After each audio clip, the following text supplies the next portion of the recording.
Good morning mga kapatid. Linggo ngayon, walang pasok. So, tatry natin tong pailawin tong additional kong mini driving light.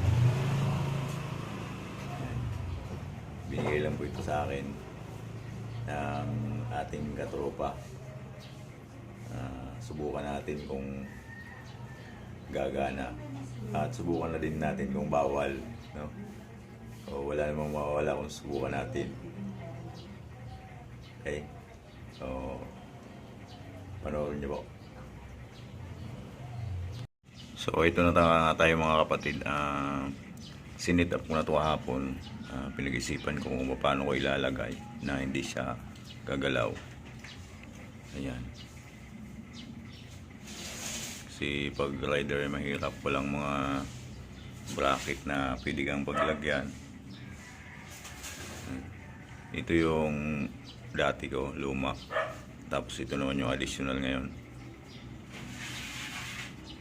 Yan, ito na mga kapatid yung ginawa natin. Kinabit lang natin yung ito sa dilaw din. And then yung red, doon din sa red. Pinagsama ko lang yung balas, yung dalawa. Yan. And then yung ground. Hindi tayo, kasi tayo nakakuha ng wire na ano. So isang kulay lang ng wire yung ginamit natin. Tinandaan ko lang kung ano yung dilaw, ano yung red, ano yung itim. Yung kabit lang natin dun sa dati, sa unang connection ng driving light. Subukan natin. Ito muna yung ito yung additional driving light natin. Tingnan natin kung gagana. Switch, ayan. Gumana siya mga kapatid. Pati yung lumang driving light natin. Tingnan natin yung high. Ang high nito puti. Ito puti, dilaw. Sabay siya. Yung isa puti naman. Ayan. Yan yung tanong, kakayanin ba kaya ng baterya? Kakayanin naman kasi di naman natin permanenteng gagamitin yan pa sa madilim na lugar lang.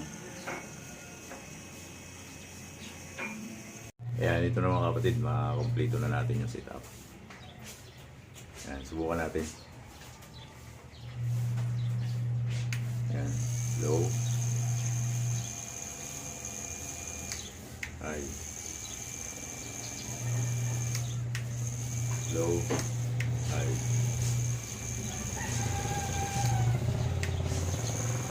low, high. Passing light with horn. Ayan. Yun. Yun lang mga kapatid. Maraming salamat sa panonood.